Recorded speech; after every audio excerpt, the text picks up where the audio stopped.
हमारे नेता के द्वारा किया गया वादा था और उसी वादा को पूरा करने के लिए हम लगातार मेहनत कर रहे हैं। और विपक्षियों को जो लगातार जनता के बीच में जाकर झूठ बोलने का काम किया और जब जब महत्वपूर्ण मुद्दे आए सदन के अंदर, वो सदन से फरार होते रहे। और यहाँ तक की बात जो शिक्षा विभाग की हम कर रहे हैं, तो उस समय शिक्षा मंत्रालय भी आरजेडी के कोटे में था।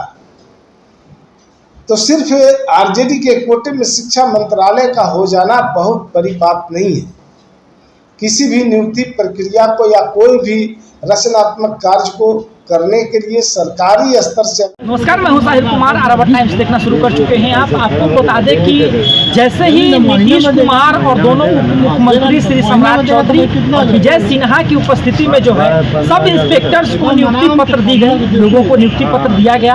उसमें जो है 3 किन्नर्स को भी जो है नियुक्ति पत्र दिया गया सब इंस्पेक्टर के तौर पर। आपको बता दें कि क्या यह उनको सम्मान देने के लिए या बिहार विधानसभा चुनाव से पहले अपना प्रचार किया, अपना छवि को अच्छा दिखाने के लिए और लोगों के प्रति अपना प्रेम को दिखाने के लिए। आपको बता दें कि अगर नीतीश कुमार ने बहुत सारे लोगों को दावा किया है कि हम तो आपको रोजगार देंगे, हमने आपको रोजगार दिया है, तो फिर जनता एक सवाल पूछ रही है कि अभी तक होमगार्ड्स को नियुक्ति पत्र क्यों नहीं। यही सब सवालों का जवाब देने के लिए आज हमारे साथ जनता दल यूनाइटेड के प्रदेश प्रवक्ता हिमराज राम जुड़ रहे हैं। जरा देखिए कि क्या कुछ कह रहे हैं।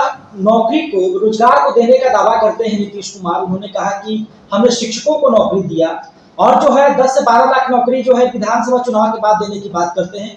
होम गार्ड्स के लिए क्या है, उनका नियुक्ति पत्र क्यों नहीं दिया जा रहा? बिहार सरकार लगातार जो अपने वादे हैं उसको पूरा करने की तरफ जो है तेजी के साथ आगे बढ़ रहा है। सरकार का वादा था कि हम 10 लाख लोगों को सरकारी नौकरी देंगे, लेकिन सरकार अपने वादों से आगे निकल रही है। 10 लाख का वादा था और 2025 के चुनाव से पहले 12 लाख लोगों को नौकरी दे चुके होंगे और रोजगार 10 लाख देने का वादा था।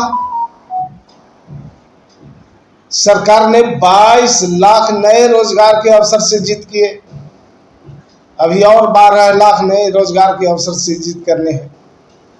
तो 2025 तक आते आते 34 लाख लोगों को रोजगार और 12 लाख लोगों को सरकारी नौकरी मिल जाएगी। इस बार जब नियुक्ति पत्र बांटा गया, उसमें से जो है सम्मान के तौर पे जो है 3 महिला किन्नरों को जो है इंस्पेक्टर का पद दिया गया। तो क्या उन लोगों को महिला सशक्तिकरण के लिए एक सम्मान का रूप या राजनीतिक रूप से चुनाव के लिए एक नई चाल? देखिए, सबसे बड़ी बात यह है कि हमारे नेता आदरणीय नीतीश कुमार बिहार में जो काम कर रहे हैं वो आप जब देखेंगे इनके कार्यों को तो आपको निश्चित रूप से लगेगा कि ये ऐतिहासिक काम है।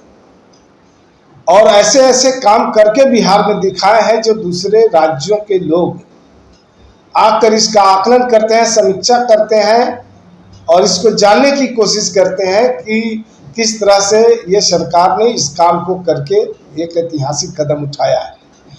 और बात रही नौकरियों में या किसी मामले में, आप देखेंगे कि हमारी सरकार किसी के साथ कोई भेदभाव नहीं, सबको समान रूप से मौका देती है। और भारत का जो संविधान है, उस संविधान में पूरी आस्था रखते हुए संविधान सम्मत काम करते हैं। हम किसी को भी पूरा अवसर देते हैं और अवसर के हिसाब से सबको मौका मिलता है आगे बढ़ने के लिए। लगातार देखा जाए तो जिस प्रकार से कहा जाता है कि बिहार में रोजगार की जब बात आई तो नीतीश कुमार ने पहले भी कहा था कि हम लोगों को रोजगार देंगे, परंतु बिहार उतना तत्पर है नहीं। परंतु जब शिक्षकों की नियुक्ति की गई उसके बाद जो है जनता दल का गठबंधन किसी और पार्टी से था, तो उन्होंने कहा कि श्रेय हमारा है क्योंकि रोजगार देने के लिए हमने उन्हें प्रभावित किया। देखिए, सबसे बड़ी बात यह है कि जो 2020 का चुनाव विधानसभा का, उस चुनाव में हमारा गठबंधन एनडीए गठबंधन के साथ था और हम एनडीए गठबंधन के घटक दल थे और हमारे नेता की अगुवाई में 2020 का चुनाव लड़ा जा रहा था और हमारे नेता ने ये जनता के साथ वादा किया 7 निश्चय पार्ट 2 के तहत कि हम 10 लाख लोगों को नौकरी देंगे और 10 लाख लोगों को रोजगार देंगे। ये हमारा 7 निश्चय पार्ट 2 के तहत हमारे नेता के द्वारा किया गया वादा था और उसी वादा को पूरा करने के लिए हम लगातार मेहनत कर रहे हैं और विपक्षियों को जो लगातार जनता के बीच में जाकर झूठ बोलने का काम किया और जब जब महत्वपूर्ण मुद्दे आए सदन के अंदर वो सदन से फरार होते रहे। और यहाँ तक की बात जो शिक्षा विभाग की हम कर रहे हैं तो उस समय शिक्षा मंत्रालय भी आरजेडी के कोटे में था। तो सिर्फ आरजेडी के कोटे में शिक्षा मंत्रालय का हो जाना बहुत बड़ी बात नहीं है। किसी भी नियुक्ति प्रक्रिया को या कोई भी रचनात्मक कार्य को करने के लिए सरकारी स्तर से अगर वो होता है तो सरकार के स्तर से करने के लिए उसको मुख्यमंत्री जी के टेबल से गुजरना पड़ता है और जब तक मुख्यमंत्री जी की सहमति नहीं होगी, उनके हस्ताक्षर नहीं होंगे, तब तक वो काम सफल नहीं होता है।